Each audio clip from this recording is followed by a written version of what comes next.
Good morning and welcome. I'm Philippa Haynes. And I'm Mark Lee. Welcome to what is the 39th episode of the Accountant's Success Secrets podcast. Yes, indeedy. So normally Mark and I would be interviewing a guest, an accountant who's doing great things, has years of experience, and whose story can inspire and encourage other accountants around the UK.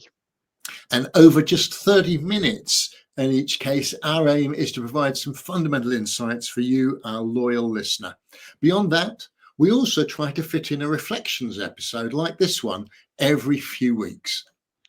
Yep, so today we're reflecting on 5 of our most recent interviews, and we'll both share and discuss something from each interview that resonated with us personally. Yeah, and if we get that done within 30 minutes, we will have done well. Yes. Just before we start, though, a word about our sponsor, the sponsor of our podcast, Pinnacle Global, a trusted outsourcing partner with over 120 clients in the UK and Ireland. Pinnacle's CEO, Mayank Pandya, is a chartered accountant based in London, travels and attends all types of accountancy events around the country, and he has a passion to encourage innovation and excellence in the accounting profession. And Philippa interviewed him on her special Standout series recently, a LinkedIn Live, if you want to go back and watch that too. Pinnacle has offices in the UK and offshore delivery centres across India, employing over 250 high-quality staff. With a strong focus on quality assurance, Pinnacle has helped many UK accounting firms to scale their capacity and operations. To find out more, please visit www.pinnacleoss.co.uk. You'll also find the link online wherever you're listening to this podcast. Jolly good, that was beautifully done. So let's get right into the meat of our conversation today. And the first reflection, we're going to go back to our 26th interviewee, who is Alicia Allen, who runs AMA Accountancy in Southampton. And I think it's me who goes first with this. Yeah, So sure. I don't think I've ever spoken to an accountant who used to be a London cabbie, a taxi driver, or at least was she London cabbie, or was she just a kind of? I got the impression that she was that sort of cabbie that knew the ropes and was very, very efficient. And it was I loved her outlook and what she gleaned from that experience. I think we both agree that she's no nonsense, very direct, but supremely confident with different types of people, and I think that's what she pulled out Very much so, yeah. in the conversation that we had with her, which was, she's seen all kinds of people over the years and managed as that sort of taxi driver to have a conversation, to placate, to you know uh, help, support, all of those things. And she'd taken that experience and really used it in her client relationships. And I know we talk a lot about, I say we, the sector, I guess, about the advisory side, which is ultimately just having a relationship, isn't it? And being able to talk to your clients about their business and about their life. And what came through from her is that it's made a massive difference to the business and to her clients, because she is able to have those conversations, and not just the positive ones. I think she's also set up some real client boundaries, and again, probably coming from her background, which is she'll go so far, but then politely and firmly will set up something, put in place. So she's got a different personal phone number now. I mean, that's just a small but quite a telling example of how she's constructed her firm now and how she operates. Very, very, very much so. And I think the experiences that she brought from being a taxi driver clearly are part and parcel of why there's such a focus on interpersonal skills and conversations with clients. And I was fascinated because she's been building a successful practice I think, she's got a team of 5 that she's built up over the last few years. And she places such emphasis on interpersonal skills that I suppose I was surprised there wasn't very much to find out about her as an individual on her LinkedIn profile or even on her website. And so I saw her as a wonderful example of someone who's able to engage anyone who's referred or recommended to her without needing to say much about herself online. And I think that stands, maybe that's what makes her stand out in some ways, you know, almost the complete opposite of the way that between us we're generally encouraging people to stand out by revealing a bit about themselves. And I Yeah, think her background as a cab driver, I don't think it was black cab, because she was in Southampton. yeah, Um, but I think that background, maybe that would be a turn off for some people, but it's evidently part of what's brought her to where she is today. And she's certainly very active on Facebook and gets referrals from her Facebook friends. Most of them tend to be local, as I would expect, not always. And as I so often point out to accountants that I talk to, um, it's best to be active and spend time on the platforms where you're most likely to reach, engage, and influence your target audience. Facebook works for Alicia and for a number of others, but it's absolutely not for every accountant. yeah. It's interesting what you said about her uniqueness. I I think you're right. We all, we all have a choice whether we reveal that or not. And certainly this podcast is all about kind of unearthing those stories. What I would say is she doesn't necessarily need to go forward, see her in a cab, a photo of Yeah. her or whatever. But there are always ways of you being able to portray yourself as a good um, relationship builder. You could make more of that. You could in fact say a lot more about that on your website. Okay, she's doing well anyway, but if you are going to think about something that's unique about you, then that would be a really good way of evidencing the fact that she's very good with people, because a lot of people say, oh, we're good with people, but there's no evidence to back Yeah, that up.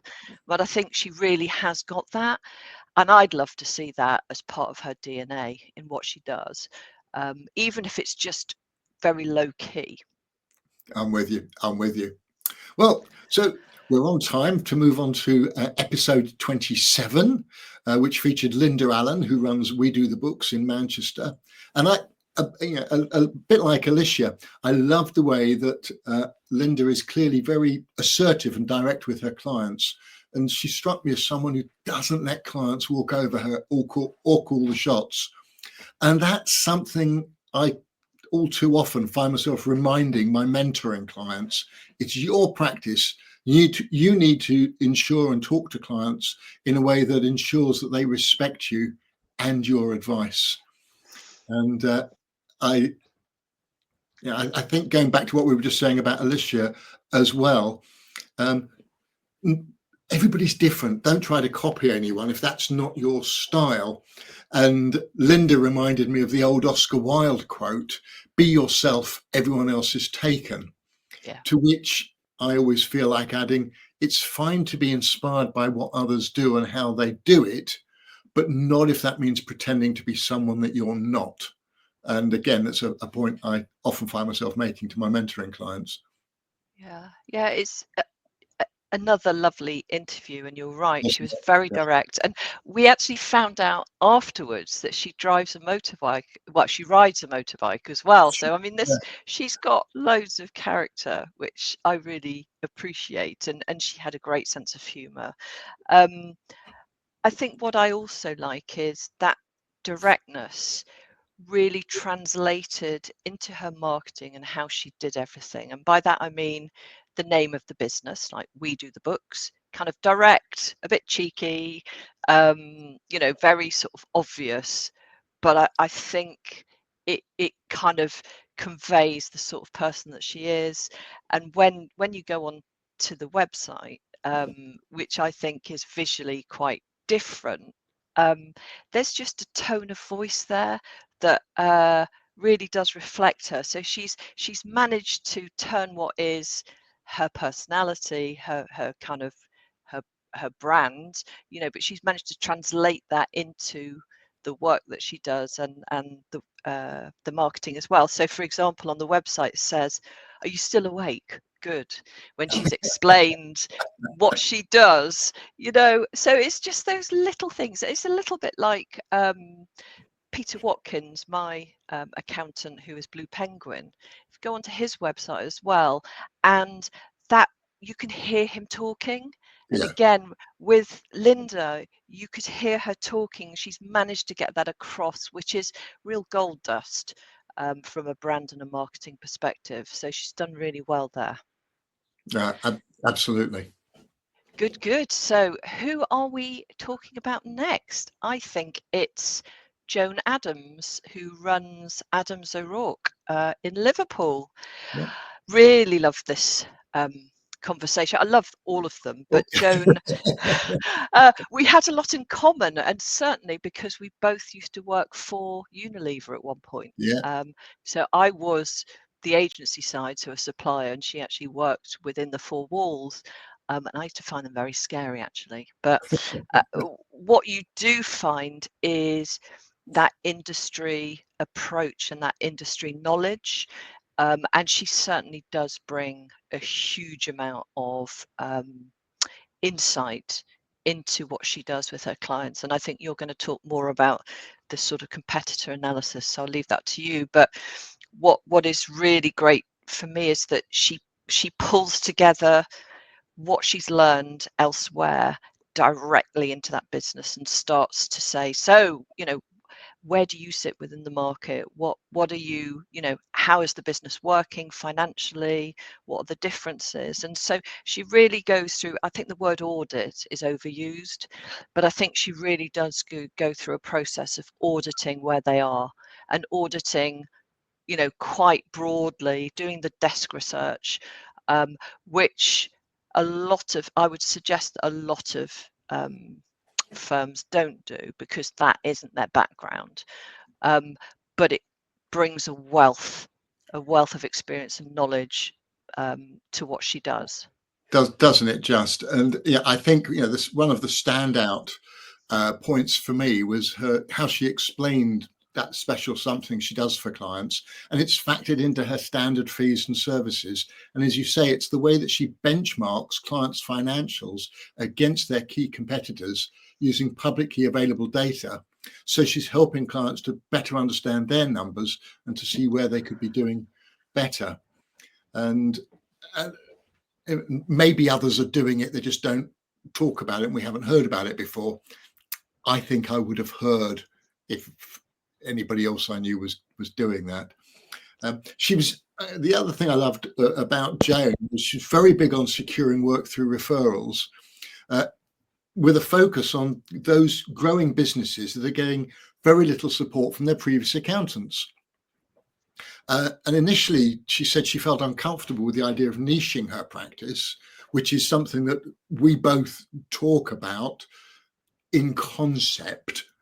But I learned years ago that accountants don't like the niching word. So instead, like many others, I talk about focusing your marketing on a particular type of person.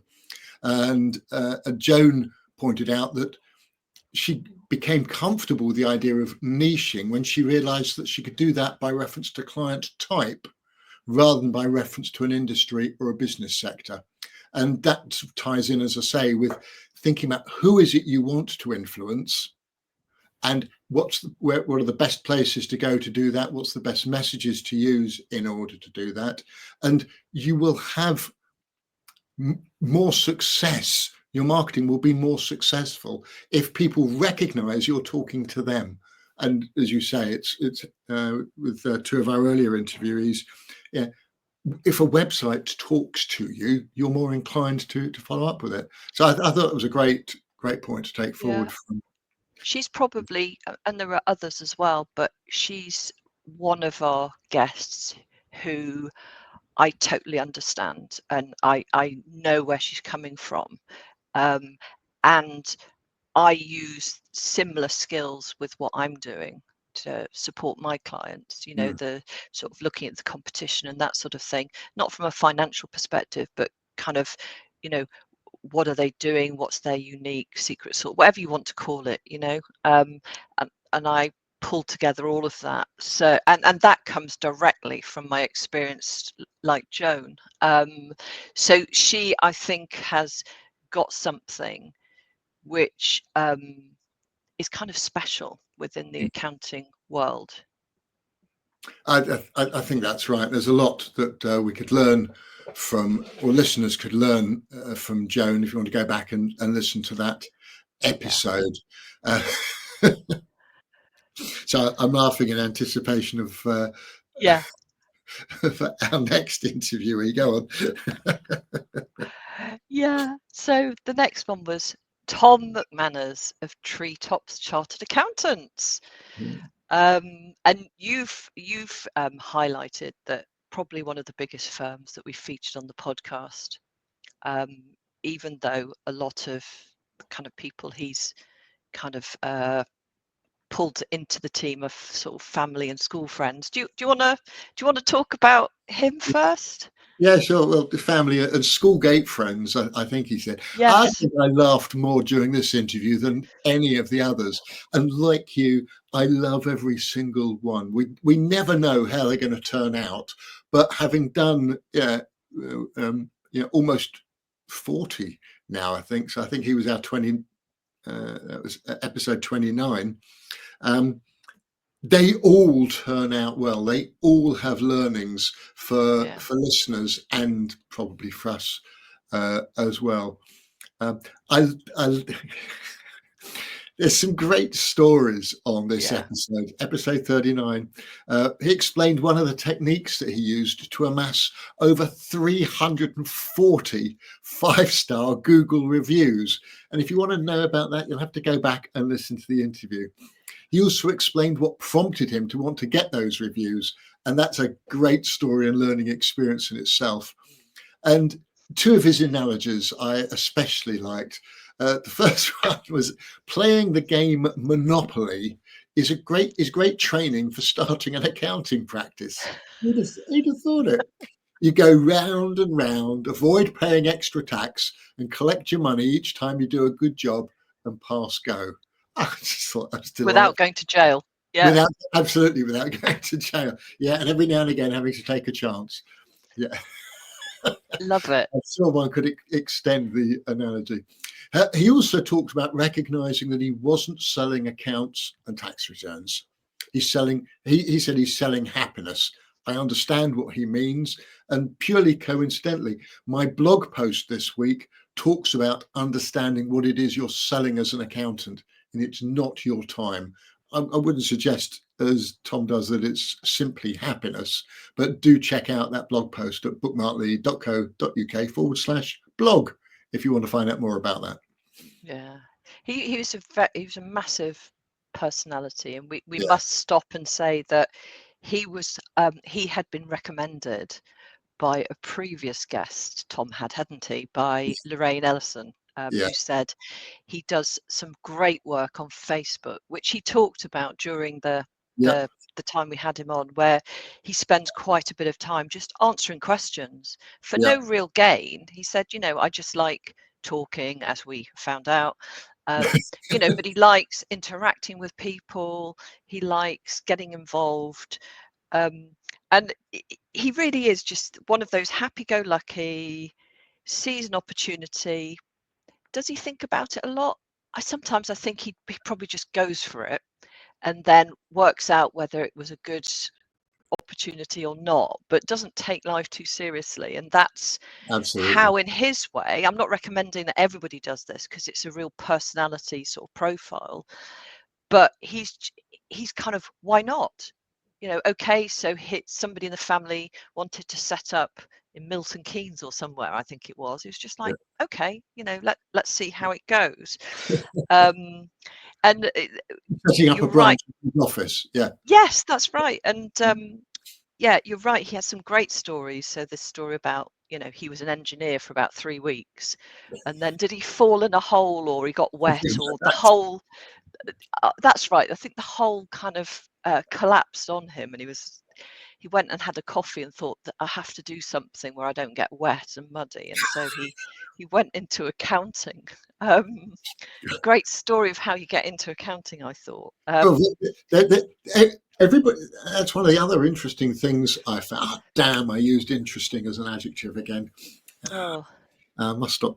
Anyway, it was one of the fascinating things about these interviews we've been doing is that there is no standard route into accounting, and no. a lot of people who think they have a unique, their background is unique. Everybody is different, but everybody's found their way in different ways, and of course it determines who they are, how they operate. And Yeah. yeah, I'd encountered Tom in some of those Facebook groups for accountants, and I'll be honest, I didn't realize how seasoned he is, because you don't often find people like that who make the time to help other accountants in those Facebook groups Yeah. without pushing or selling anything. It's just absolutely delightful. Yeah. He also has a unique approach to being proactive. Most people claim to be a proactive accountant, and many aspire to do that, but not in the way that Tom does. And I think, as I frequently point out to my mentoring clients, there's never one way to run a successful practice. And that's also abundantly apparent from discussions among members of the Sole Practice Club. You know, they each have a different way of doing things. And I never advocating, well, you must do it this way, or that this is the best way, because years of experience have shown me you can be successful your own way. And Tom is a great example of somebody who's done that. Yeah, I mean, just before we move on, I think he used another analogy about being a lighthouse. Oh, So yes. he's very good at relationships and conversations, and he did say though that you know, if you're not up for that, you don't want to hear from him every week, you know, he's not going to bombard you, but he is the lighthouse, and he's Warning ships and clients of upcoming storms and yeah, problems, yeah, and and so saving them if they get caught. yeah, and when he's needed, he will be there and he will make sure that, you know, that person is looked after, whether it's proactively or however that client wants. But he, again, you said seasoned, he's experienced, he's direct, a little bit like Joan and Linda, no, Alicia and Linda. You know, he's direct in his own way, which is, I'm here, I ain't going anywhere, and this is why you spend your money with me. That is the value. So I Yeah, love that too. that's terrific. Well, the final guest we're talking about today is from episode 30, when we spoke with Kieran James, the MD of Stride Accountants in Newcastle. Yeah. And I think it's the first time we've interviewed a self-confessed non-accountant who's running an accounting firm. And he's got a fascinating story and journey. Started with sales roles, led into work with Sage, which is where he first encountered accountants. What did you take from that? I, What are you reflecting on here? I found him inspirational. Again, Yeah, he just the way that he looks at things, he's got a different brain. He's got a yeah, different take. Um, and he's doing and has done very well, despite at one point living with his parents-in-law or future parents-in-law and overhearing a conversation between them saying, is he ever going to leave and get a job? Because he didn't have a job at the time. Do you remember? Which is yeah. why, again, he moved. I think that's how he got into accounting. I can't remember what the weird story was, but it was just glorious Episode story. 30, he wants to find out. Yeah, glorious story. Um, but I loved the way that Kieran kind of thinks about business. So very strategic, thinking about segmenting the market, how he's going to do things, looking at the marketing journey and cutting that up and saying, you know, how do I serve the marketing at the right time in the right place, which is all fantastic stuff for me. But one of the standout comments that he made was that he used psychographics or psychometrics, one of the two. So profiling, profiling to get the right clients through the door. So not niching or, you know, focusing, as you've said, on a particular sector. He goes horizontal rather than vertical, is what he said. So vertical being, you know, he's not going to go construction or anything like that and go really deep, but he goes across the moment in time that he thinks the company would need him most, him and his firm, but also the type of person, even down to what they'd be reading, Yeah. you know, what they'd be interested in. So he did point out a specific book that he would, that all of his clients would probably be interested in reading, etc., etc. So he's, the way that he's kind of pulled that out and he's continuing to optimize that, I think is really interesting for anybody listening today. Oh, I totally agree. I love the way he said that if sales are difficult, then you're doing the wrong thing. Although I'd add, or you're not going about it in the most efficient or effective way. And it ties in with my view, it's rarely enough just to be a good accountant. If you want to run a successful accounting firm, you also need other skills in promotion, pitching and pricing, which Kieran obviously has in spades. And as you say, I loved his approach to niching it in a different way to most, certainly one that others could adopt in principle. And in particular, the fact that he's not interested in startups.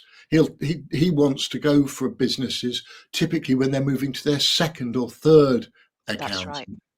And on the business book side of things, I just love this idea.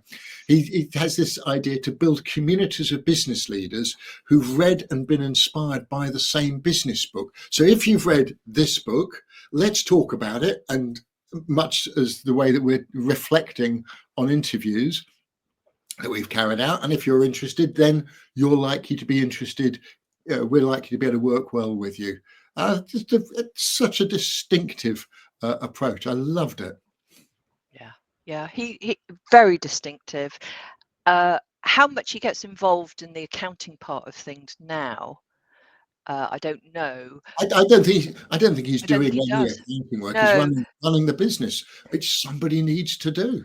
exactly. So without having that kind of prior knowledge, I suppose, he's freed himself up to be able to do that strategic piece, hasn't he? Yeah, And it is. really work Yeah. it hard.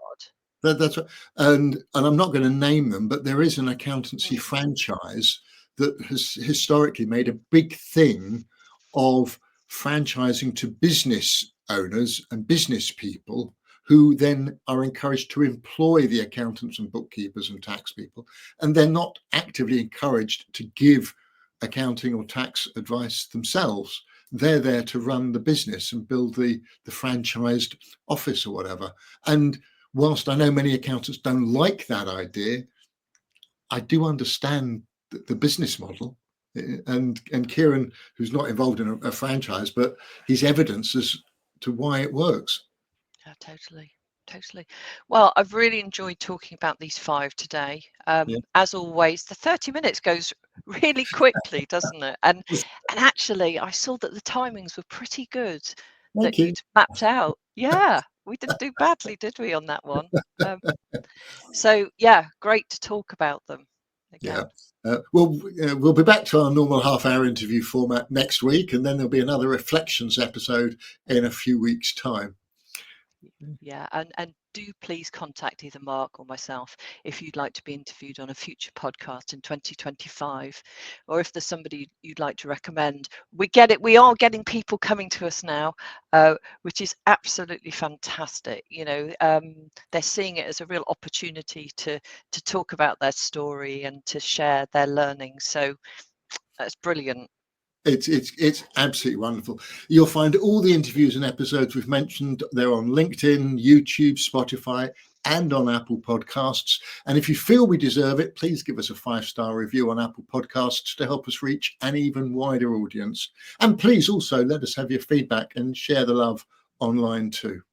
Yeah. So just before we finish up, Our thanks again goes to our sponsor of this episode, Pinnacle Global Group, your trusted outsourcing partner.